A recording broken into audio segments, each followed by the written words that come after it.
Ny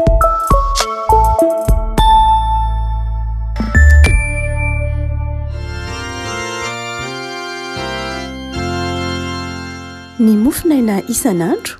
atolotry ny mpitandrina rakotina valina maoly.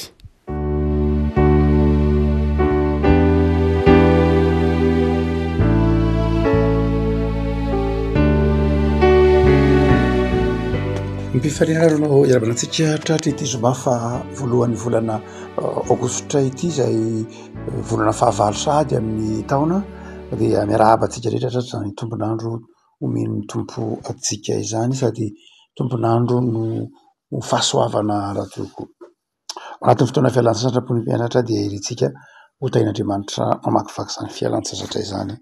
ny zanantsika. Ny bokin'ny Deutéronomie toko faha 1:30, bokin'ny Deutéronomie toko faha 1:30 no mofonaina ho antsika ry havako ny andininy voalohany ka hatramin'ny andininy fahaenina. Anaran'i Jesosy. Ary Mosesy nandeha dia nilaza izao teny izao tamin'ny Israely rehetra ka nanao taminy hoe: efa 20 taona androany aho ka tsy afa-mivoaka sy miditra intsony. Ary Jehovah efa nilaza tamiko hoe tsy hita i Jordany io ianao. Jehovah Andriamanitrao no hita io anoloanao. Ary izy no andingana ireo firenenareo tsy eo anoloanao ka azo ny taniny ianao. Ary Josoa no hita eo alohanao. Arak'izay efa nolazain'i Jehovah.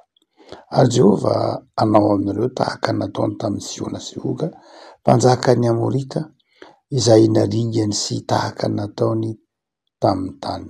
Dia atolo Jehovah eo anoloanareo ireo hanaovanareo azy araka nalàna rehetra izay nandidiako anareo. Mahereza sy mahatanjah, aza matahotra na manahy azy fa Jehovah Andriamanitrao no miara-mandeha aminao, tsy andahonao na afoy anao izy. Ray masonao, manamasinana ny fahamarinana ny teninao, ny fahamarinana. Amen.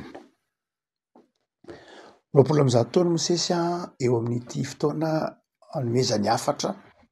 ny zanak'Israely izay hita ny Jordana ity. Ny vantelo moa ny taonan'i Mosesy, ny 70 taona voalohany tao an-dapan'ny Farao tany Egypta, ny 70 taona faharoa tany anefitry Midianina, ary ny 70 taona fahatelo kosa dia izy nanafaka ny zanak'Israely, nitondra ny zanak'Israely nandritra ny 70 taona namakivaky ny efitra mandra-pahatonga taty amorony io renirano-ny Jordana izay voalaza etony io. Mandrakariva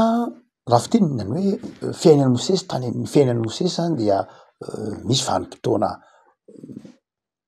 nampamiratra azy, misy vanim-potoana nandalovany fihizan-toetra, nandalo teo amin'ny fiainan'ny Mosesy tao anatin'ny 20 taona ny famirapiratana sy ny voninahitra, nandalo teo amin'ny fiainan'ny Mosesy ny zavatsarotra, ny tsy fisina, ny fanenjehana, ny fankahalana, ny fandaozan'ny olona akaiky indrindra. Hitan'ny Mosesy zany hoe raha-tapo taminy Arona sy Miriam nanohatra azy, zany hoe hitan'ny Mosesy avokoa ireo karazany zavatra mety ataontsika hoe lalovan'ny mpitarika, misy ilay hoe mahiriry. Ty misy fotoana ny mpitarika, ny mpitondra, ny mpitarika, de mandrakariva misy fotoana irery. Nandalo an'izany daholo ireo ny ankabeazan'ireo olona nalaza tamin'ny fitarihana hoe misy fotoana tsy azon'ny olona ny zavatra ataonao, tsy azon'ny olona, ary misy fotoana ahatsiarovanao hoe ahatsiarovan'ny mpitarika hoe irery. Zay le teneny mandrakariva le solitude des grands hommes, zany hoe indraindray misy fotoana ry Mandela irery, misy fotoana ry Einstein irery, misy be dia be ireo mpitondra na politika io na scientifique io na mpitandrina io na mopera io, misy fotoana hoe irery n'olon-dehibe reny nandalo an'izany. Ary Mosesy de misy fotoana irery tany anefitra, mazava ho azy misy fotoany Jesoa irery, misy fotoany Paoly irery. Noho zany dia tsy de tena atao hoe mampanahy loatra akory ny mpitarika ny maha-irery azy, satria maro-dre fiamatarana ny mety hoe tsy fahatakaran'ny olona indraindray ny fomba fijery, satria tsy mitovy ny hita rehefa mitarika ny olona sy ny tarihina. Ary dia lalova Mosesy zany rehetra zany ho tsika teo, lalovan'ny Mosesy. Fa izao ao anatin'io nandalovan'ny Mosesy an'io lafinjahatra maro samihafa tao amin'ny fiainan'io ny famirapiratana ny zava-tsarotra sy ny sisany ny fifaliana ny fahoriana sy ny taka zany dia tsy mora tamin'ny ny miaina izany raha tsy niaraka tamin'Andriamanitra izy. Raha ohatra ka mijery ny ity andininy vitsivitsy eo anatin'ity mofinainy ity sika de mampianatra antsika lafinjavatra roa na telo lehibe Mosesy eto. Voalohany dia ny fanekeny Mosesy ny antsoina hoe fetra. Fanekeny Mosesy ny antsoina hoe fetra. Andriamanitra de niteny tamin'i Mosesy fa na hoe misy fetra. Marina loatra raha mamaky ny bokin'ny Exodosy sika de mahatsiaro ny tenin'Andriamanitra tamin'i Mosesy manao hoe ianao dia tsy hiditra ny tany Kanana noho ny antony tahaka zao fantatsika tsara. Fa nekeny Mosesy zay fetra zay. Tsy niraisin'ny Mosesy ho negativa, tsy niraisin'ny Mosesy hoe atretsy le fetra ka dia tsy anaiky an'izany fetra zany aho. Iady amin'Andriamanitra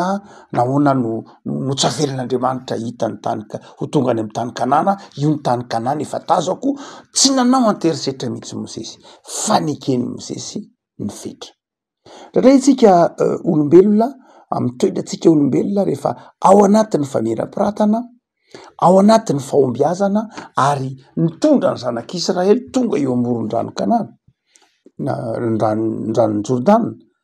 dia mety ho azo ny fakapana hoe za no ihany, za iady amin'Andriamanitra, aleo tohizako satria nafinaritra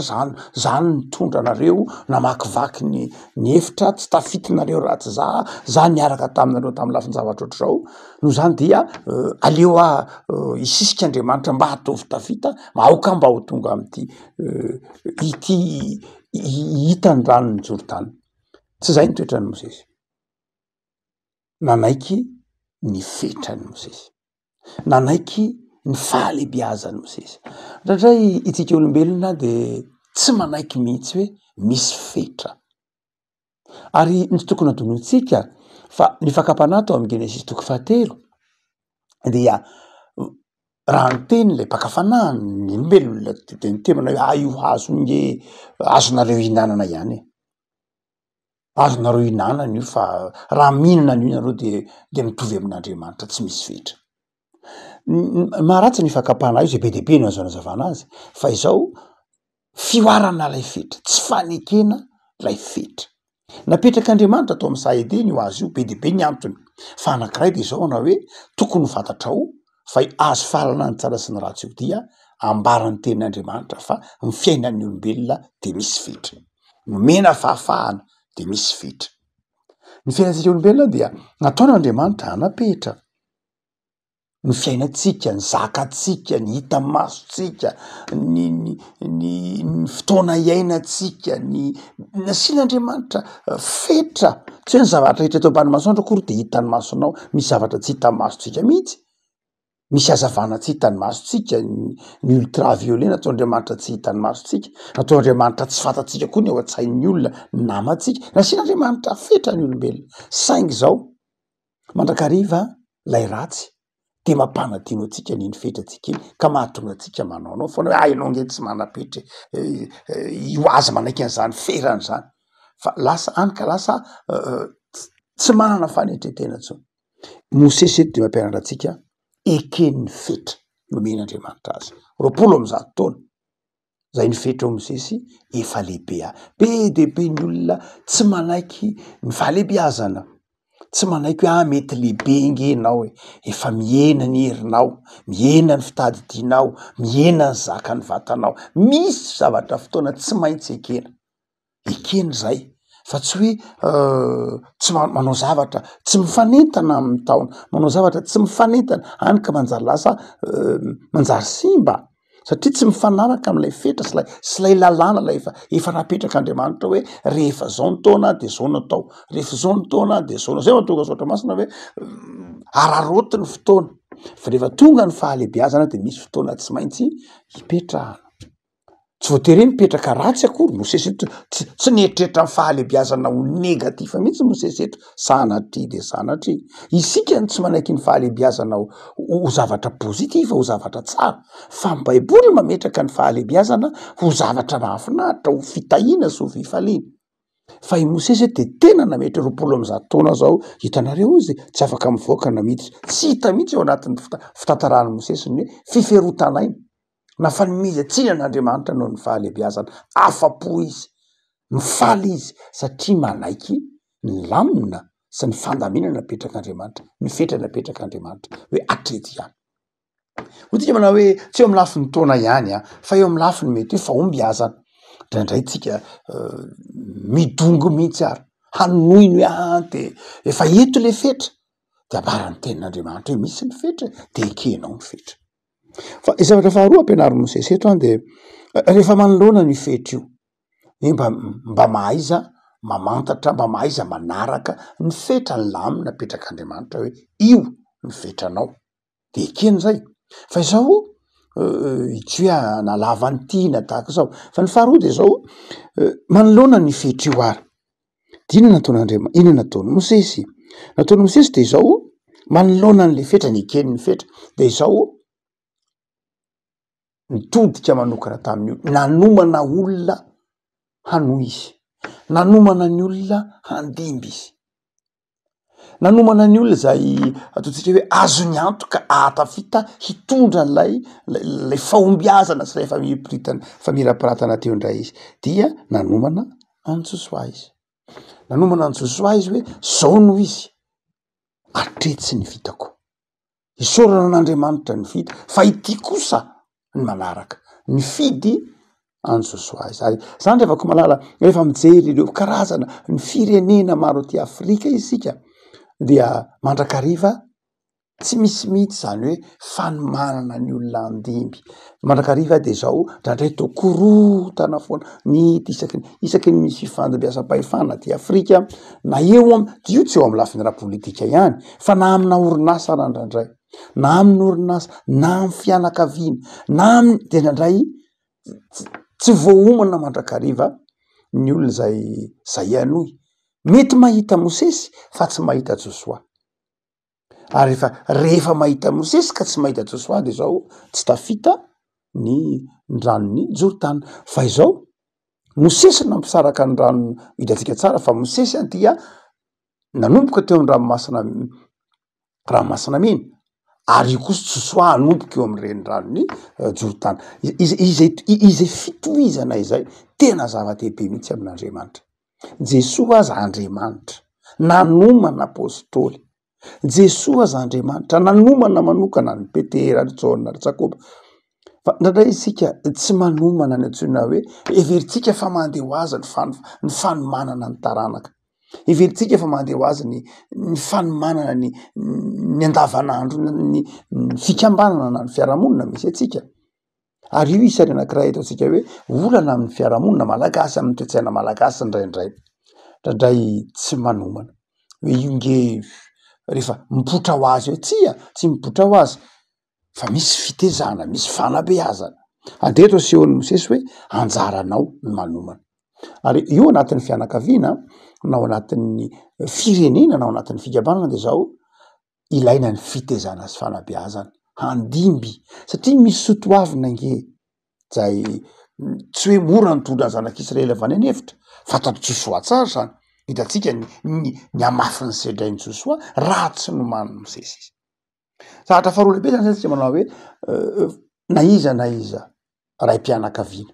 zoky eo anivon'ny fiarahamonina zoky eo anivon'ny fikambanana mpitarika de izao tsy mila mahafantatra ny fetrany izy fa izao mila manomana koa izy mila manomana mila mitaiza izy mila manabe izy fa ny fahatelo zay apetrany eo de izao tsy vitan'izay ihany nataon'ny Mosesy fa nampahireziny kosa ny zanak'Israely izay toe-tsaina mampahery zay mba ho fisarahana mamy ny sarahan'ny zanak'Israely tamin'ny Mosesy fisarahana mamy tsy nisy alahelo Mosesy ny temana hoe hijanona treto eto ny fetra manohy nareo saingy raha manohy nareo de zao ny fitahin'andriamanitra tsy mijanona ty amiko fa manohy miaraka aminareo ny fandresena tsy mijanona ty amiko zay jalonetra fa ny fandresena iaraka aminareo izany toetsaina zay ataotsika hoe toetsaina zay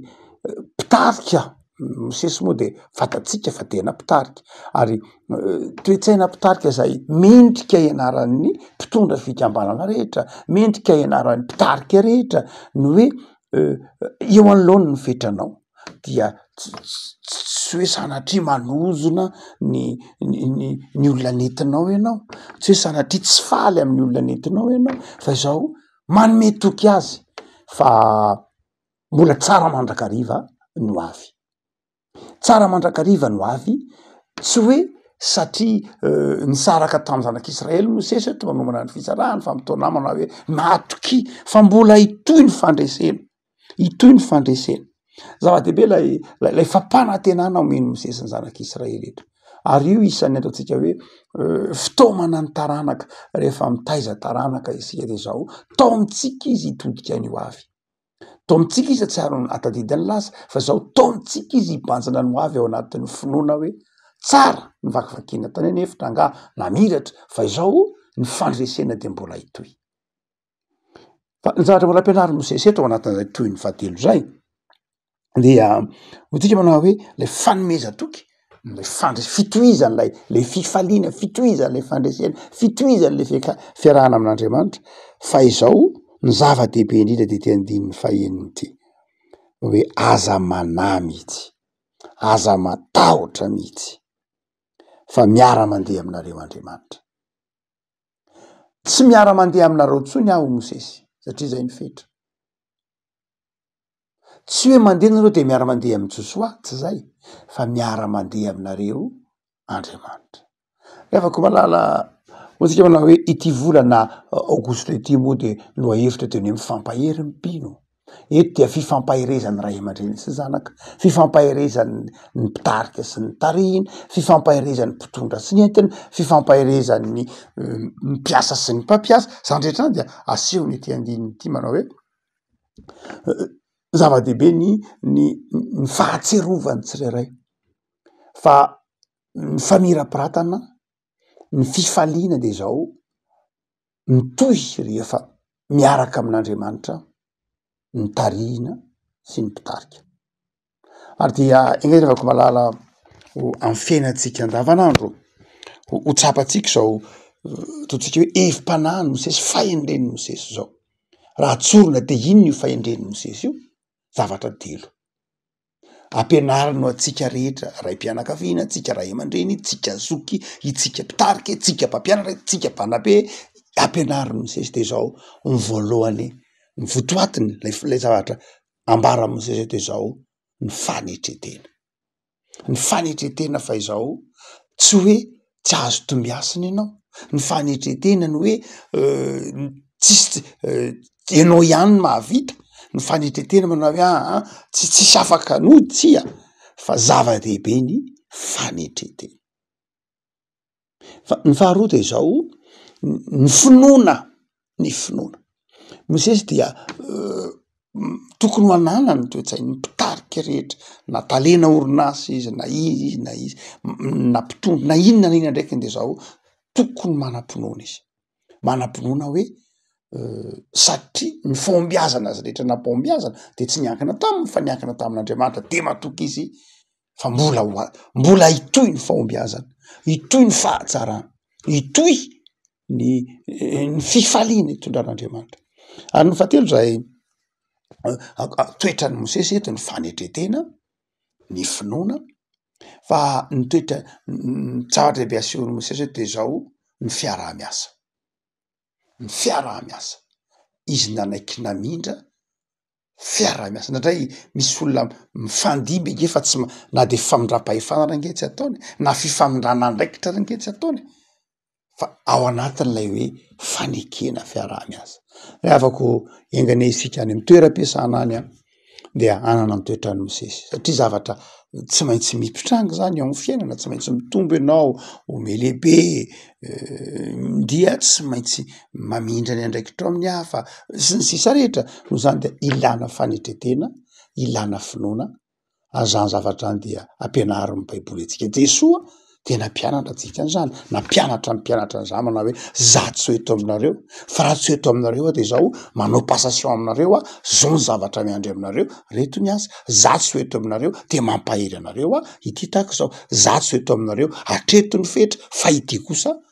ny tohin'ny asa. Rehavaka malala ny tompony hampahery antsika am'zay rehetra miandry antsika amin'ny fiainantsika isan'andro. Ivavaksika tompo am'zao ranao zay no ny amin'ny soratra ao masina zay mampianatra anay hitondra tena tsara, mampianatra anay hatsiary fa tsy irery raha efa manana anao miaraka aminay, fa mampianatra anay ko indrindra kosa ny teninao mba hanana fanetretena amin'ny fiarahamina, amin'ny mpiarabelona aminay, amin'ny fiaraha-miasa. Tsy atoko tena fa atoko ny fitantananao Andriamanitra, hanaiky hiara-miasa amin'ny hafa, hanaja ny hafa. Mampianatra anay no manana finoana sy hibanjina no avy ao anatin'ny fanantenana. De tahy tompo ny fiain'ny tontolo andronay anio ty zoma ty, ataovy mahay misokatra amin'ny fiaraha-miasa amin'ny hafa zahay, ataovy mahay manaiky zay fa ny hafa ihany ko de nataonao ahasoa anay, nataonao afaka misokatra hitondra fifaliana ho anay. De manampia anay Jesoa ahay hanaja ny manodidina anay, ny mpiara-miasa aminay, ny namanay, ny mpiarabelona aminay, ataovy ho anay ny mahay manaja ny hafa. De mamelà anay raha toa ka tsy mahay mifanaja zahay. Raha mihevitra ny tenanay ho feno zahay, mihevitra ny tenanay matoky ny tenanay ho tsy manapetra azy zahay indraindray de mirehare, mamelà anay tompo fa ampianaro zahay hanaiky fa ianao Andriamanitra de mahay ny zavatra rehetra ary avy aminao ny fifaliana eo amin'ny fiainana. De omeo anay ny fahasalamana, ny tanjaka ho tontolo andro anjakan'ny fahasoavanao any ny tontolo andronay anio Jesoa. Amen.